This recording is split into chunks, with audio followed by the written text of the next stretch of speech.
Esto es Subterfuge Radio.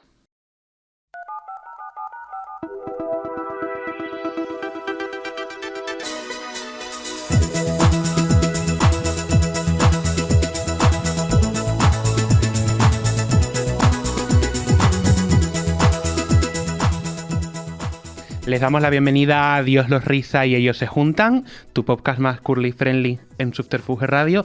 Hoy ellos no se juntan porque José Penche está indispuesto, así que este programa especial, que está en el limbo entre la primera y segunda temporada de nuestro podcast, es un programa especial, lo va a protagonizar únicamente Sergio Pina, con el honor de recibir a Rocío Márquez y Vicente Navarro. Bienvenidos. Hola. Qué alegría estar aquí. Muchísimas gracias. Qué alegría, digo yo. Un placer enorme. Un placer. Muchísimas gracias por venir. ¿Qué tal? ¿Qué tal la jornada de promo? ¿A qué hora nos hemos levantado hoy? A las 7 menos cuarto. Tempranito, pero ha valido la pena porque nos han hecho un planazo maravilloso. Sí. ¿Ah, a las sí? compis que se han encargado hay que darle un aplauso gordo. Qué maravilla, un aplauso para ellas, un aplauso para las compis, claro que sí. Total, porque ha sido como es eso, duro, pero muy organizadito, muy tranquilo. Qué bien, qué maravilla. Y lo estamos disfrutando mucho, pero imagínate, ¿no? Poder charlar así con calma y... Un vasito de agua, una tarde de febrero. Maravilla. Tú pensé que ibas a decir un atardecer, iba a decir totalmente. Claro, estas cositas tan variopintas aquí, el estudio de Subterfuge. Single nuevo. ¿Cuándo se cruzan estos caminos? ¿Cuándo se cruzan? Pues a lo mejor... hace un año, a lo mejor. Sí. Puede ser, ¿no? Bueno, la primera vez, igual que empezamos a escribirnos por Insta y eso, pues hace casi 2 años, ¿no? Yo creo. Pues a lo mejor. Sí. A lo mejor porque yo, de hecho, me acuerdo que estaba grabando el disco y eso era verano. Claro. No este, sino el anterior. Justo. Y tú ya lo habías sacado, creo, sí. y yo o estaba... como un par de añillos pues más o menos sí. de la primera vez que ya empezamos a mandarnos cosas, los dos nos teníamos fichados y yo admiro muchísimo a Vicente. Entonces fue como la idea de decir, ostras, pues a ver si hacemos algo, pero esto que se queda un poco en el aire, ¿no? Y coincidió que yo vine a Madrid y nos tomamos un café en Atocha. El famoso café en El Atocha. famoso café de Atocha. Y ahí hubo como muy buena conexión que dijimos... Ostras, estamos a gusto, de esto que tú sientes que te como unen, muy ¿no? sencillo, ¿sabes? Como sí. muy de estar alineados. Que yo no sé si tú sabes que yo la primera vez que pensé algo para ti era porque estaba haciendo una nana, que era una especie de nana, yo no sé si te la llegué a contar, que era una nana así muy alegre, un poquito triste, un poco dramática. Tenemos tendencia a lo dramático los dos. Esa es nuestra tendencia, la verdad. Pero mira, la en este no nos hemos salido un poco porque estamos como más confiados en la vida. Sí. Que con este tema, sí. Qué maravilla. Pero después de lo del café de Atocha dijimos, pues ya lo siguiente, una quedada. Y entonces teníamos claro que no queríamos que fuera ni que él me pasara un tema suyo, ni que yo le pasara un tema mío, sino que nos juntáramos a ver qué teníamos en común que quisiéramos transmitir para poder, pues eso, componer juntos y disfrutar de todo el proceso juntos, que si fluía guay y si no fluía, pues no pasaba nada, ¿no? Nos habíamos quedado, nos llevábamos esa tarde juntos o ese día juntos. Y se bajó para Sevilla y la sorpresa fue que en un día prácticamente teníamos el tema, ¿sabes? Fue como pum, pum, pum, estábamos en momentos de vida muy parecidos. Entonces fue enseñar un poco lo que teníamos... Bueno, primero hablar, lo que tú dijiste, hablar tranquilamente, no ponerte presión ni fecha ni hora ni nada, hablar, ver un poco, pues joder, son dos personas que se acaban de conocer o que se conocen poco para ver cómo está cada uno, porque el paso es algo muy íntimo, en realidad, ¿no? Y luego sentarnos en su casa, empezar a sacar la cartilla, con las letras, con las coplas de ella, con mis coplas, no sé cuánto, y empezar, mira, me gusta esto, qué bonito esto, y entonces ir conformando e incluso darse cuenta de los puntos en común cuáles eran cada vez más, ¿no? Y en este proceso creativo ustedes son conscientes del crossover. Del crossover de eminencia de nuevo flamenco, eminencia de folk urbano. Son conscientes. Es como cuando colisionan estos multiversos pequeños de artistas concretos y luego de repente resulta que están juntos. Son conscientes ¡Qué bonito! de eso. No, ¡Qué maravilla! Pero me parece... Escucharte decir estas cosas tan bonitas, por favor. Escríbemelo, por favor. Después te lo dejo por escrito, no te preocupes. Yo solo era consciente que estaba trabajando con una persona pues que su música me parecía una joya y además que estaba dando pasos de gigante en según qué cosa, y luego lo que me decían de ella, algún amigo guitarrista de flamenco y cosas así. Y que estábamos ahí como conectados, que estábamos ella, yo y muchos compañeros en el mismo camino. Fíjate que el tema de colaboraciones que muchas veces se habla y ahora está además como muy... Estamos muy en ello todos, ¿no? Y todas. Pero es un tema bastante complicado si entramos en hacer por hacer, ¿no? Y a mí, la verdad, si te soy sincera, no me apetece a menos que haya conexión a nivel personal, ¿no? Y entonces ahí ya como que se olvida todo. O sea, que lo único es compartir el momento y... Porque si no, es verdad que puede ser... lo decía Vicente antes, que hablábamos sobre esto, y decía, es que si no puede ser algo bastante violento, ¿no? Porque es como abrirte en canal, desnudarte delante de una persona que no conoces, delante de una persona, bueno, sí, que tiene referencias artísticas de él o de ella, pero que no está dentro de tu intimidad ni de tu mundo, ni sabe de ti, ni tú sabes de él, ni nada, ¿no? Entonces, qué bonito cuando se puede dar desde esa conexión, pues de contarte en qué estás, eso, de permitir que la otra persona entre en tu intimidad y tú entras en la de él, y no entra como elefante en cacharrería, sino entra con esa delicadeza, ¿no? Con ese amor, con esas ganas de compartir por encima de la música. Y en la música al final se refleja todo eso, ¿no? Pero creo que el desde dónde se hace a veces importa más incluso que lo que se hace, ¿no? Y en este contexto tengo la sensación de que este single, o sea, ambos vienen de un contexto en el que en 2022 publican discos que están muy influenciados por toda la cultura del garage, por toda la cultura del UK bass, y luego ambos de repente se encuentran y en esas sinergias sale un single más orgánico. Esto es genuino, es deliberado, lo han pretendido, ha sido orgánico. O sea, ¿cuál es el motivo de que cuando se encuentran vuelvan a raíces más orgánicas después de todas estas capas de electrónica de las últimas producciones, por separado? Pues yo creo que tampoco hubo una búsqueda, sí que hubo un momento, o sea, como una definición mucho de cómo tenía que ser. Sí que hubo un momento de decir hasta qué punto queríamos experimentar, eso sí me acuerdo, hasta qué punto queríamos llevarlo. Y sí que había algo de los dos que queríamos que llegara.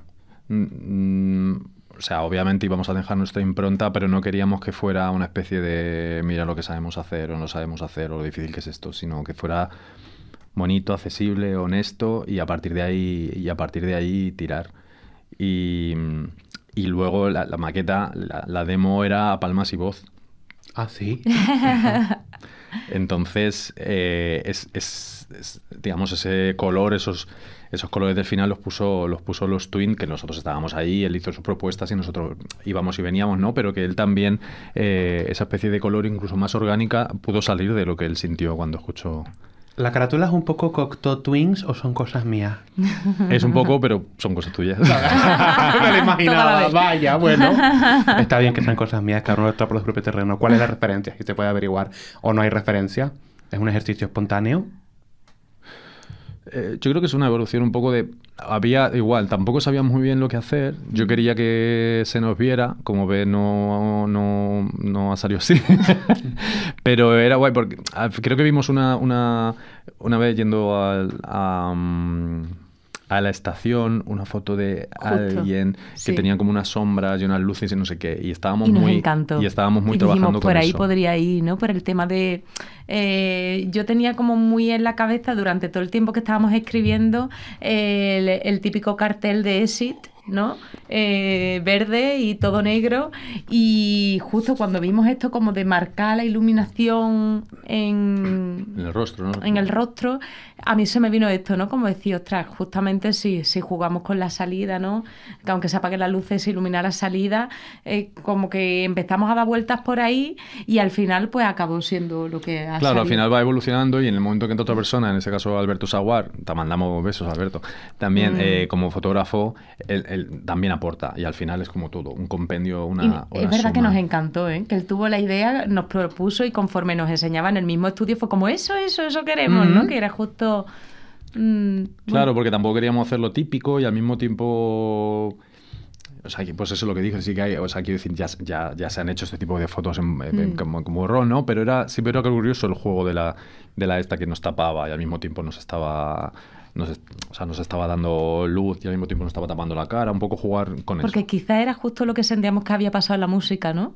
Que por un lado nos iluminaba lo que esa parte también muy de raíz nuestra y muy orgánica y tal, pero también este punto de taparnos o cubrirnos lo que también somos en una línea más experimental o más de búsqueda, no sé, por otro lado. Entonces era como que completaba la imagen, ¿no? Que de repente si lo dejábamos en otro tipo de fotografía nos faltaba algo de información. Porque además he visto que ambos tienen como, sobre todo tú, tienes una inclinación muy bjorkiana. La carátula de tu último disco es completamente Bjork de los 2000. Total, pero no fui consciente hasta... Ah, ¿no? No, o sea, no fue... Quiero decir, o sea, obviamente Claro. Bjork me marca, pero cuando lo estábamos...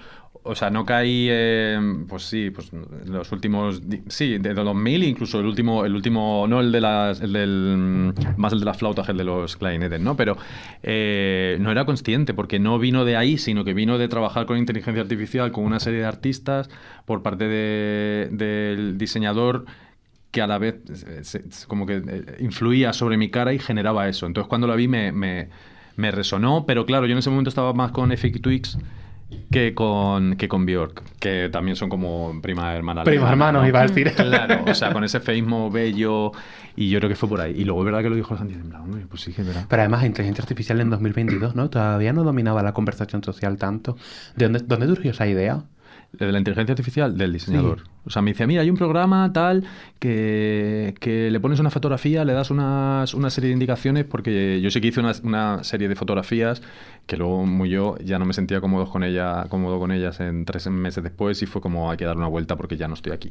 Y entonces me dice, pues mira, podemos trabajar esto, porque si das X, pones la fotografía y das X tal, te la transforma y te la adapta. Entonces empezamos a jugar con diferentes artistas y no recuerdo con qué artista finalmente nos quedamos, pero era un conocido pintor, y metía, ¿no? En plan, Vicente Navarro, retrato, pintura, no sé qué, y hacía ¡pa! Y fue muy guay.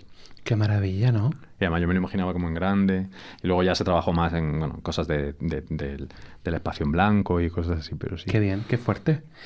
Tengo que hacer una pregunta porque hace muy poco han sido los premios Ruido y a mí la fotografía de Rocío Márquez con Sara y María José Yergo, o sea, esto es como, no sé, es como cuando ves estas fotos, ahora que mencionamos a Bjork, vemos a Bjork, a Arca y a Shy Girl juntas y pensamos, Dios mío, cómo confluye toda esta gente. Me ha pasado un poco lo mismo.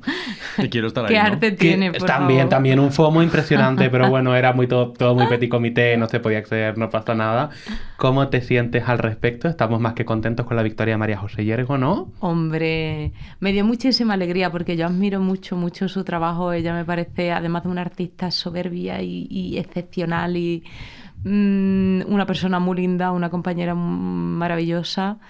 Creo que el trabajo además que ha hecho con Zahara, que de repente la mujer ocupe ese puesto de ser productora, ¿no? Que normalmente no estamos en esos roles o no se nos reconocen esos roles, que las dos se posicionen como compositoras, además de músicas y de intérpretes excepcionales. Me parece que es actualizar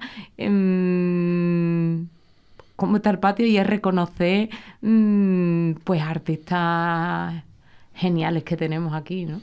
Entonces poder también de una manera casi... Fíjate que para nosotros el premio Ruido nos ha hecho un poco de talismán.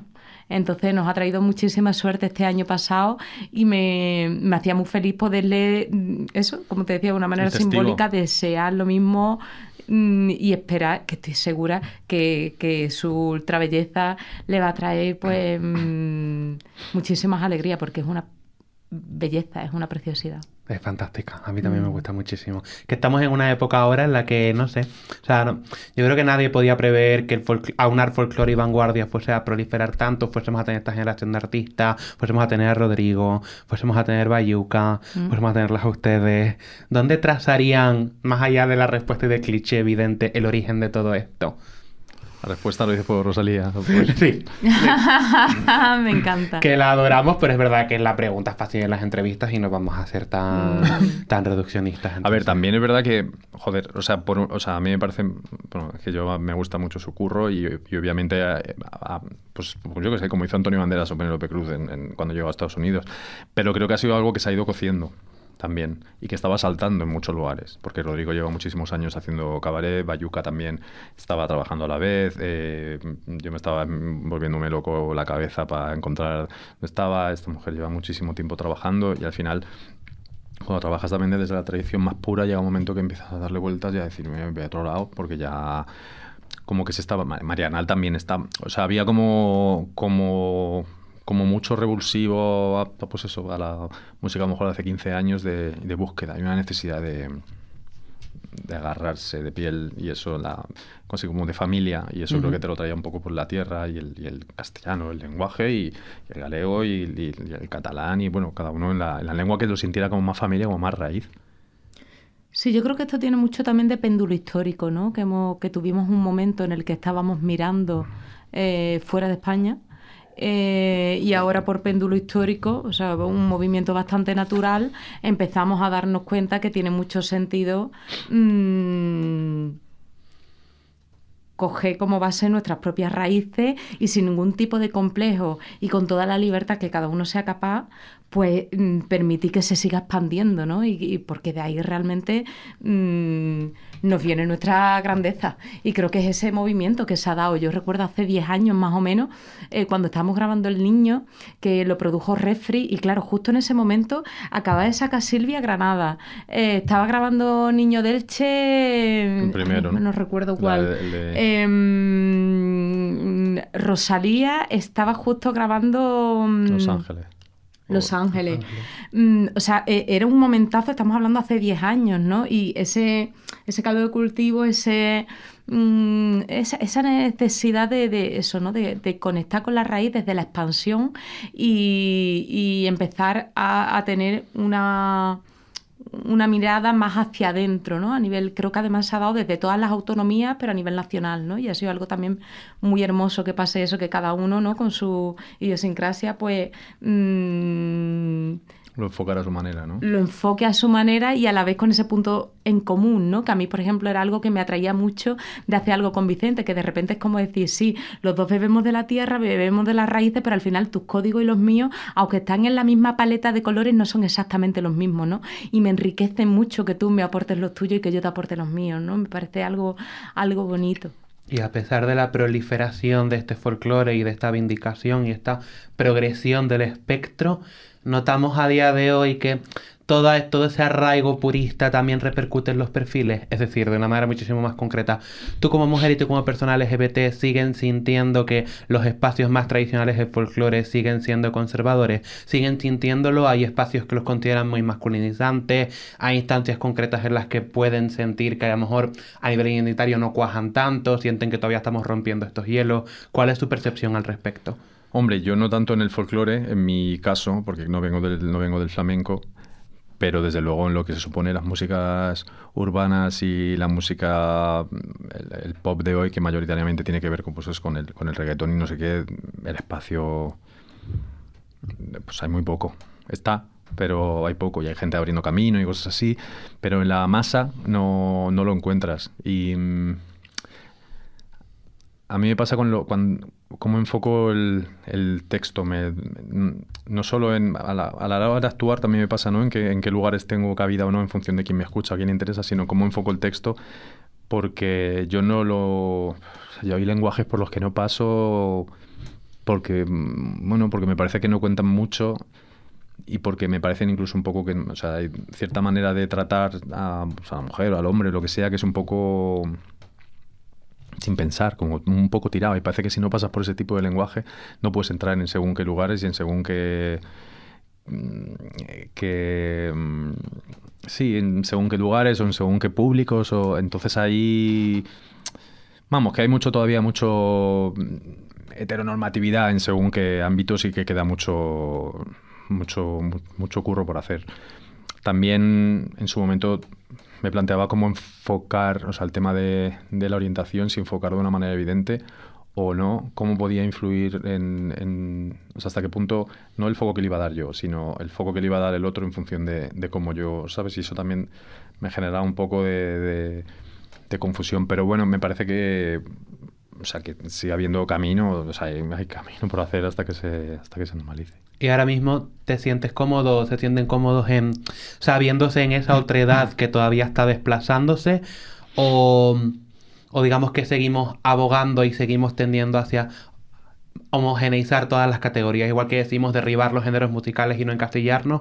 ¿Te sientes cómodo en esa posición sabiendo este es mi nicho, me pertenece, esta es mi identidad, me pertenece y no voy a corromperla bajo ningún concepto? ¿Es algo que llevas o sea, es algo que tengas como muy esclarecido de cara al futuro, o simplemente aspiras a que en algún momento concreto todo esto desaparezca y tú formes parte de su desaparición? Yo creo que la identidad al final forma parte, o sea, es una cosa mía, como muy íntima y muy personal, y soy yo el que... Pero no solo mi orientación, sino la identidad en general, Claro. como parte de mis características. Claro, Soy yo el que la tiene por que supuesto. defender, la que la tiene que trabajar, y a partir de ahí mi objetivo es... Quiero decir, es que si escuchara mi música por mi orientación o algo así, me parece como una parte. Eso sí que lo he dicho alguna vez, es en plan... Lo que sí que creo que tenemos que hacer un esfuerzo todas las partes es por entender que no hay una música flamenca, que no hay una música LGTBI, que no hay una música tal, o sea, de por sí hacer ese esfuerzo, decir, bueno, esto es lo que de entrada puedes caer la tentación, ¿no? Pero, o sea, tu nube no tiene sentido en realidad, que te parece, no, solo hay una música, bueno, a lo mejor o solo se ha dado la oportunidad de hacer ese tipo de cosas o solo se ha visto hasta ahora, pero hay mucha gente haciendo muchas cosas. Para mí, vamos, yo quiero derribar muros, no de una manera como en plan activa, pero sí que creo que yo hago música para todo el mundo. Eso sí, mi discurso y mi manera de entender todo este tipo de cosas no creo que lo cambie. ¿Les incomodan las categorías a nivel artístico? Es decir, evidentemente cuando alguien, por ejemplo, se refiere a Rocío Márquez como no flamenco, no te va a crispar, ¿no? Pero sientes siempre como ese amargor de ojalá no me categorizasen. Bueno, yo creo que estamos en un momento de transición, ¿no? Yo también lo creo. Y sin lugar a dudas me quedo con el segundo de los escenarios que tú exponías antes, ¿no? Que todo se desvanezca y que todos seamos uno en ese todo. Pero claro, para eso tenemos antes que atravesar el tema de la desidentificación, ¿no? Creo que es la única forma realmente de poder tener más libertad, ¿no? Creo que es la única forma de ensanchar los espacios. En el momento que abanderamos una bandera, estamos poniendo los propios límites, pero desde luego es que hay un momento en el que es necesario coger la bandera porque si no perdemos todo el territorio, ¿no? Entonces, claro, sí, no. medir cuál es esa fuerza justa la que hay que dar para llegar al punto que el espacio necesita y que el momento necesita, pero también sabiendo que ya nos estamos encaminando hacia esa desconfiguración, diría yo, para mí es uno de los retos, ¿no?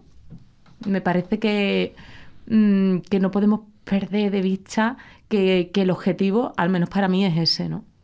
Y mientras tanto, pues seguir categorizándonos en la medida de lo posible, siempre que contribuya a que ciertas causas y que ciertas corrientes se enaltezcan. Totalmente. Y ya a posteriori podremos homogeneizar y emancipar lo que haya que emancipar. Yo ahí en ese sentido le dejo a los demás que categoricen si quieren categorizar. A mí a veces me han dicho que no me clasifican en algún lugar o tal, que luego puedes elegir un nombre que siempre viene más del periodismo, ¿no? Lo de, pues si eso sirve para entendernos entre todos y sobre todo una cosa muy bonita, para hablar de una ola, ¿sabes? De cercanía a la tradición, a la música de raíz y darle una vuelta y tal, me parece bien, pero que luego en realidad Bayuca y yo tenemos en común ciertas cosas y otras muchísimas que no. Claro. Sí, y me parece que al final hay algo más allá de cómo nos definimos, de cómo nos definen, de cómo yo creo que hay un movimiento que tenemos que hacer previamente, que el foco no está para afuera, sino que está para adentro, ¿no? Y que hay que hacer como un trabajito previo, personal, para que después todo lo demás pueda ir fluyendo, ¿no? Y cuando realmente pones ahí la intención y pones ahí la visión, te vas dando cuenta. Yo creo que si todos vamos haciendo poco a poco ese trabajo, nos vamos a ir dando cuenta que estamos todos mucho más cerca, ¿no? Los unos de los otros, y que al final son todas construcciones mentales que Lo único que estamos haciendo es ponernos lo más difícil, ¿sabes? Entonces no tiene sentido. Total. A mí me costó bastante ver esto, sobre todo porque, claro, es lo que hablamos, ¿no? Que por muy conscientes que seamos de esto, al final hay una realidad que impera y que se impone. Y yo recuerdo, yo hice un máster de flamenco y en una de las asignaturas que era la sexuación en el arte, recuerdo que llegó un día y empiezan, bueno, pues a hablar de la desigualdad, ¿no? Con respecto a los géneros y tal. Yo había empezado a cantar en peña a los 8 años y tenía muchas cosas muy normalizadas, entonces yo no lo podía percibir, ¿sabes? Lo contaban, me lo decían y era como... Yo recuerdo, ¿no? Decirle a la maestra, digo, Asunta, yo realmente no estoy de acuerdo, o sea, no veo esto que ella, que había ido y había vuelto, claro, me dijo, bueno, tú sigues viniendo a las clases y tal, y vamos comentando y me vas diciendo. Y entonces hicimos muchos trabajos. Uno de ellos, me acuerdo de un ejercicio que me marcó un montonazo, que era como coger distintos periódicos de distintas corrientes, ¿no?, ideológicas, de distintas tendencias, y entonces subrayar los adjetivos, ¿no?, en función de si el artista flamenco del que estaban escribiendo era hombre o era mujer, ¿no? Y entonces las mujeres siempre éramos la sutileza, la elegancia, la dulzura, esto, y el hombre siempre era la fuerza, el ímpetu, el coraje, esto, ¿no? Como este ejercicio hicimos 25.000, ¿no? Cuando por fin empecé a darme cuenta, dije, hostia, es muy fuerte que ni siquiera... O sea, que lo había normalizado y lo había interiorizado tanto que ni siquiera lo podía percibir, ¿sabes? Si no me llegan a hacer esa reflexión y ese tipo de trabajo. Total, que llegamos, me recoge el guitarrista justo saliendo de la uni, llegamos a una peña, antes de hacer nosotros el recital, había una conferencia. Y entonces el presidente de la peña viene al camerino y me dice, Ro, ¿tú ya estás lista? Digo, sí, yo ya estoy arreglada. Dice, pues mira, si estás arreglada, ¿por qué vamos a salir nosotros ahora con la conferencia? ¿Por qué no sales con nosotros y adornas el escenario? Atención. Claro, te saltó la de... Claro, me saltó de repente... Y él lo haría con la normalidad absoluta, claro. Lo que me pareció más heavy es que a mí eso me lo dice X meses antes, que yo no hubiera tenido todo esto... todo este revulsivo que me dio en la universidad, y creo que le hubiera dado las gracias. Que lo hubiera entendido como piropo. O sea, no hubieses detectado la violencia. O sea, es muy fuerte, ¿no? Hasta qué punto se normaliza, se interioriza. Bueno, es que lo de la violencia y dejamos en el día de ver, ¿no? Entonces, claro, cuando hablamos, por ejemplo, de todo el tema de micromachismo, pues hay muchas veces que son macro y son muy evidentes, pero claro, cuando son estos micromachismos, pues tú dices, ostras, tío, es que hay que hacer, claro, Primero, desgraciadamente, estamos todavía en una fase en la que tenemos que coger una bandera y poner los pies en el sitio y imponerme y decir, mira, si yo salgo es para dar mi opinión, es para aportar. Por supuesto que no voy a adornar como un florero. Yo no soy un florero. Si quieres que salga para hablar, yo voy a estar encantada. Y si no, pues salgo para cantar y canto, ¿no? Y tú luego lo adornas si quieres. Y luego tú adornas como a ti te parezca, ¿no? Pero, y fue guay porque en el momento que lo hablé con él, que creo que él tampoco se había dado cuenta, pues fue como decir, eso, posar, y hablamos todo. Y fue muy bonito poder compartirlos con ellos y que ellos también reflexionaran sobre eso y que juntos llegáramos al decir, ostras, esta expresión hay que cambiarla. Esto no nos hace sentir bien. Esto no tiene sentido, ¿no? Entonces, ¿que sería maravilloso que no hubiera que hacer eso porque todavía no estuviéramos en ese punto? Sí, pero es que todavía no estamos en otro lado. Entonces, bueno, desgraciadamente, pues cogeremos la bandera y todo lo que sea necesario hasta que lleguemos a deconstruir todas estas ideas pues, que nos separan y que no nos hacen más felices a ninguno.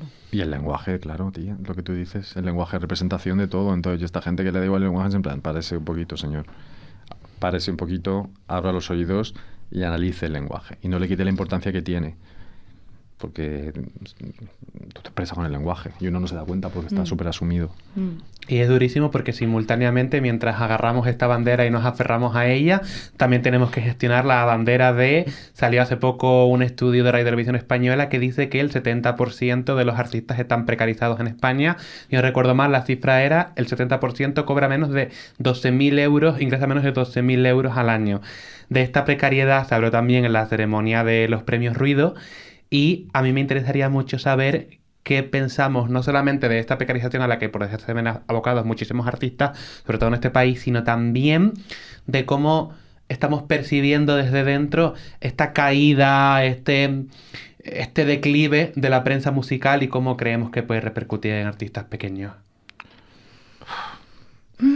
A ver, es que el otro día, o sea, decían, cada vez que tú quieres que algo sea barato, más allá de la inflación de este momento, ¿vale? Pero cada vez que tú quieres que algo sea barato y que no sé qué cueste menos, no te estás dando cuenta de que para que eso sea más barato, a la persona que lo vende o que hace esa acción la tienen que pagar menos, lo cual hace que su trabajo no sea valorado de la misma manera, lo cual influye en el otro, lo cual seguramente a ti también te lo hagan en tu trabajo.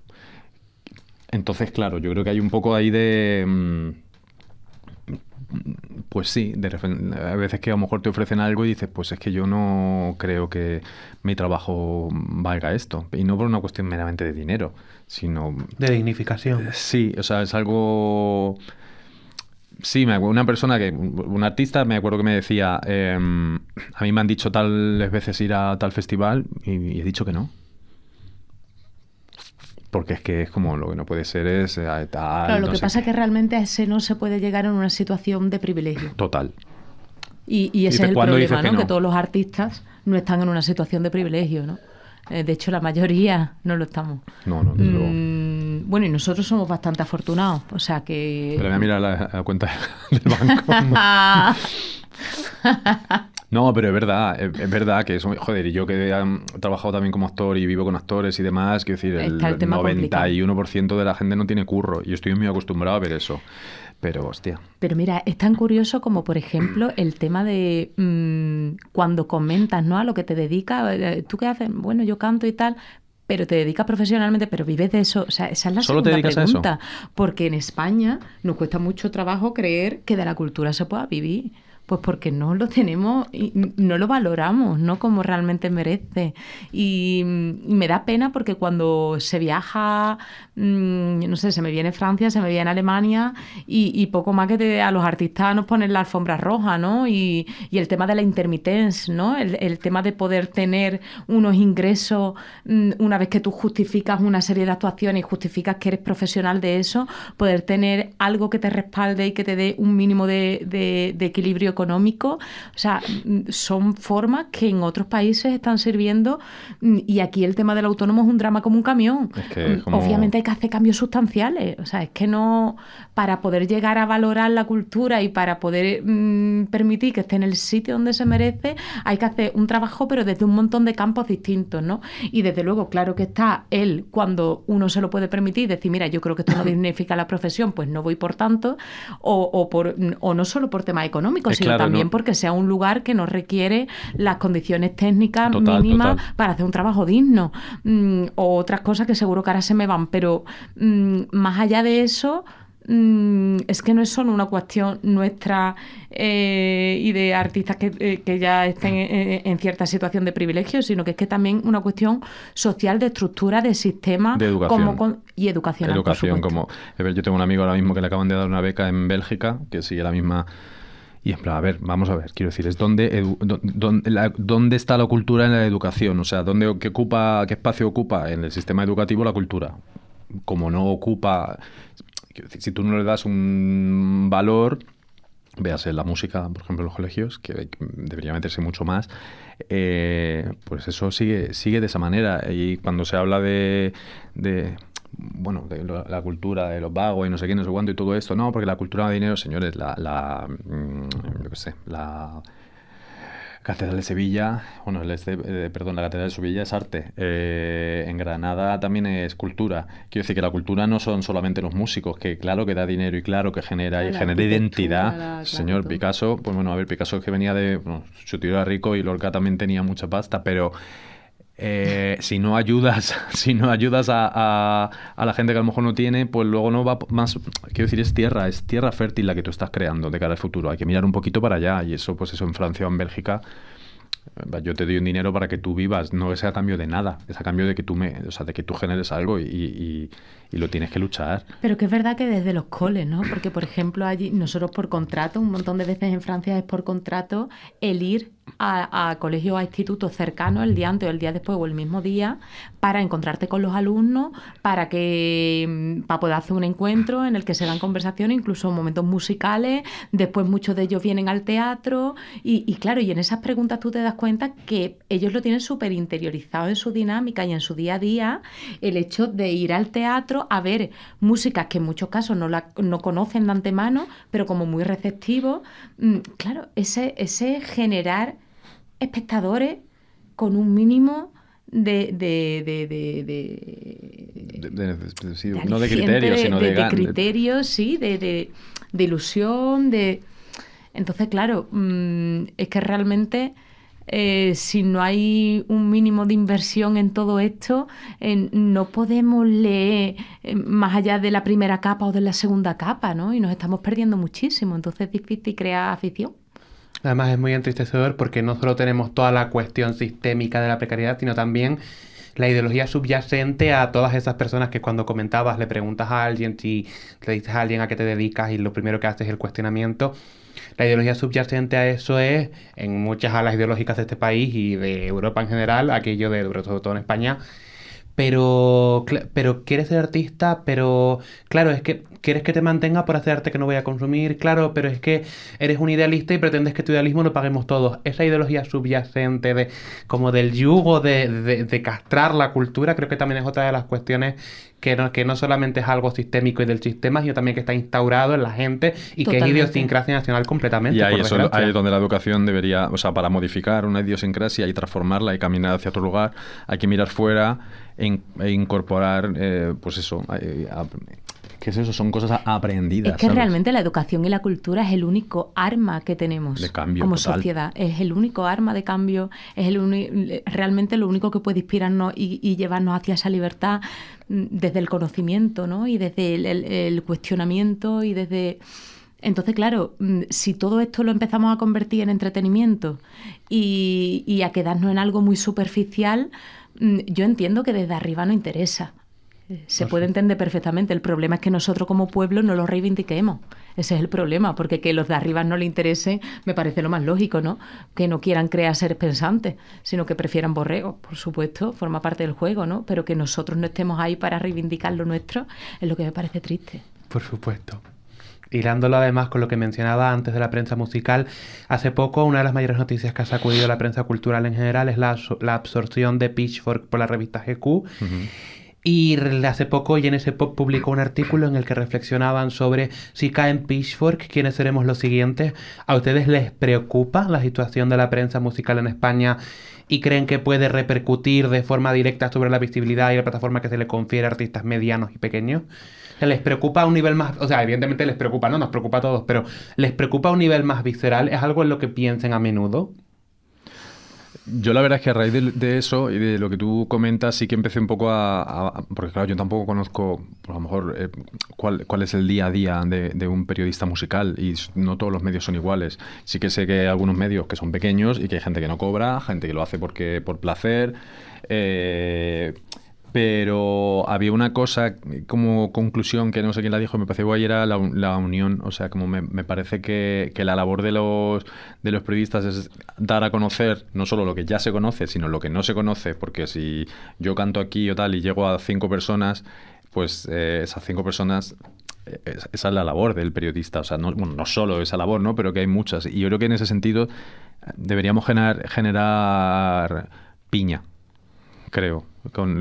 Y luego a veces digo, pues no sé, a lo mejor se tenían que plantar también por otra parte. Es que todo a veces es como, ¿sabes? Pues mira, señor, esto no hay, pues a tomar por culo todo. Y tal. Yo entiendo que la empresa madre de GQ al final habrá hecho cuentas y habrá dicho, bueno, pues ya está. Pues claro, pues haya habido una decisión de cuentas, quiero decir, porque más allá del cambio editorial que haya tenido, si han decidido hacer eso es porque hay demasiada música minoritaria entre las cosas que valoran o que puntúan y que no capta atención. Pero bueno, es como un cine independiente. O sea, creo que es inteligente hacer cine que lleve mucha gente al cine o que lleve más gente al cine para poder hacer cosas que abran camino por el otro lado. Porque no es que el cine independiente, por ejemplo, sea algo pequeñito de hoy. Quiero decir, va a ir a como que lo que hoy es pequeño, mañana va a ser el futuro. Entonces, yo creo que, no sé, es importante. Yo creo que también con todos los avances tecnológicos que hay, con el tema de de que todos opinamos, ¿no?, en las redes de una manera permanente, de que se genera discurso... hay como una libertad para generar contenido y tener y poder conseguir muchos espectadores que se está dando de una manera muy distinta a como se daba antes, ¿no? Entonces yo creo que todo esto que ha sucedido en muy poco tiempo lo que nos obliga a todos es a recolocarnos. Yo creo que ahora mismo estamos en un momento muy duro, pero porque está exigiendo cambios. Cambios, pues eso, para que de repente el panorama pueda plantearse de una forma en el que todo este mundo, que ahora mismo es muy precario, igual que el de los artistas, ¿no? El de los periodistas musicales en concreto,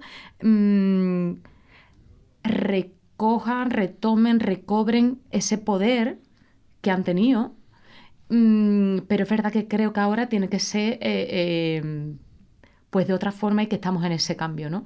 El problema nuevamente es que desde donde está el poder, que al final el poder es economía, desde donde está la economía se quiera o no orientar hacia un lado o hacia otro, ¿no? Y frente a eso creo que lo único que realmente tenemos que está en nuestra mano es el tema de la unión, es el tema, como decía Vicente, de la unión hace la fuerza, hacer piña y demostrar más que nunca que realmente somos un sector que está en la misma dirección, ¿no? Sí, que no... Sí. Y luego también he vivido la creatividad como motor de cambio. O sea, es en plan, dentro de esa maraña de recolocarse todo el mundo, es en plan, pues a ir a lanzarse a cosas que, en plan, no me abres el camino, Que no pues me queda lo tendré que otra. abrir yo. Pero es que lo que pasa es que es verdad que cansa que siempre sea un poco así, pero creo que es la creatividad para volver a ponerte por delante, para que luego cuando te cierren el garito, tú ya estés otra vez por delante y vuelvas a crear otra cosa nueva que tengan que ir, ¿no? Igual Y que a lo Pixar fue por mejor delante en su caigo momento. en un punto un poco idealista, pero fíjate que yo creo que normalmente cuando empiezan a surgir los problemas es cuando caemos en el rollo de instrumentalizar el arte, ¿no? Yo creo que cuando somos capaces de alejarnos de esa visión, entendiendo que en nuestro día a día, claro, nos influye muchísimo porque de eso depende que podamos vivir o no. Entonces, entendiendo la dificultad que esto entraña, ¿no? Pero creo que cuando empezamos a abordar el terreno artístico como una necesidad vital y dejamos de verlo como un instrumento, todas esas respuestas creativas se van dando. Lo que pasa es que, claro, cuando tenemos el problema en lo alto es un poco difícil coger perspectiva para poder hacer ese movimiento, ¿no? Pero a mí me da que es que no nos va a quedar otra. Claro. Pero de todas maneras, lo que acaban de comentar es una óptica completamente optimista y esperanzadora y alentadora. Tendemos o sea, a no nos eso. queda otra que el regeneracionismo, ¿no? Es que, bueno, no sé si... Bueno, yo es que soy optimista al final del fondo. O sea, pero desde un punto de creo que todo va a ir bien y que al final saldrá adelante. Pero también, incluso cuando hablo de mí o de mi proyecto, creo que parte del camino consiste en ver hasta dónde llegas y hasta dónde no llegas, incluso. Y entonces ahí te colocas, eso es también el optimismo, saber verlo, saber decir, bueno, pues sí, pues reinventarse o por eso, de ahí viene ese optimismo, vamos, pero también hay o sea, en el mundo del periodismo musical hay gente de todo tipo, hay gente que ama mucho la música, o sea, que tiene una pasión por la música y por todo lo que surge y por todo lo que lee, y yo creo que eso enlaza un poco con lo que tú dices de no pueden estar lejos de eso y van a estar ahí. Y además es importante porque, sobre todo por esos proyectos más pequeños y por esa música que se abre camino, que son los que lo llevan a más gente y lo trasladan y son eso. Es que ¿sabes lo que me pasa? Que cuando caigo en un discurso menos optimista, no llego a ningún lado. No llego a ningún lado porque al final llego a puertas que no dependen directamente de nosotros, ¿no? Entonces, por eso quizás giro un poco la visión y lo derivo hacia esta otra parte que estamos comentando, ¿no? Claro, porque las críticas que estamos haciendo residen un poco en la inevitabilidad de todo contra lo que estamos batallando, todo contra lo que nos oponemos, ¿no? Es más grande que nosotros. Entonces, como es más grande, lo que nos queda en nuestro espectro es eso, es tener miradas un poco más alentadoras y que nos permitan dentro del margen de reacción de nuestras acciones individuales, que nos permitan consolidarnos un poco y reafirmarnos en que sí que tenemos agencia, Y ¿no? creo que esto es compatible con ser crítico con el sistema, Por supuesto. con hacer, un balance. O sea, me encantó las palabras que dijo Zahara, ¿no? En la gala me parecieron maravillosas, ¿no? Muy reivindicativas, muy, muy necesarias. Y vamos a intentar hacerlas llegar a quienes tienen, ¿no? Ese poder de transformación. Y después cada uno desde el espacio que tenemos, pues vamos a intentar aportar lo que tengamos, ¿no? Por eso. Y que sigamos conformando, parafraseando a Sara, este tejido social de artistas y medios musicales en la medida en la que sea posible, porque como bien dijo Sara, somos el final de la cadena. Total. Y es importante que estemos alineados, creo, ¿eh? Y Por que estemos supuesto. todos en la misma... Sí, pues eso, que todos seamos una especie de motor, sí. Iba a decir una Habrá cosa que más, seguir alineados. pero no me acuerdo. Iba a decir una cosa más, pero no me acuerdo. Así que... Muchísimas gracias por Ah, haber ya se ha acabado, venido no nos y queda por aquí media Hoy horita. estábamos aquí Iba a en la pedir yo el gloria. café ahora y Ojalá. todas las Estamos cosas. aquí mejor que Como queremos, dice ella, lo Gloria digo. bendita. Quiero, pero estaba pendiente de la hora, ya son las 6, entonces nos hace un enseña, poco por dejar oh. ese margen, pero sí. Muchísimas gracias por acompañarme Gracias a y ti. muchísimas gracias a ti por invitarnos. por habernos deleitado con estas palabras y con estas reflexiones tan magníficas, de No, verdad. hombre. Es un placer haberles tenido aquí. Este podcast es casa para ambos siempre que quieran. Yeah. Estaremos expectantes, no como podcast, sino a nivel completamente personal de los próximos proyectos de ambos. Así que muchísimas gracias por haberme acompañado. Menos mal que estaba nervioso, pues no va la pedazo de entrevista que ha hecho, vamos. Sí, Ay, pues, maravilla. él se ha relajado. Ya, Qué ha sido una maravilla, ¿A que son corazón? charlas? Si es que la radio tiene algo de charla. Ay, pues muchísimas gracias, Y de gracias verdad, por qué tu bien. cercanía. Salgo mucho más reconfortado, qué Que bien. sí, Muchas hombre, sí. gracias, Rocío. Muchas gracias, chicos. Nos vemos en el próximo episodio. Esto es Subterfuge Radio.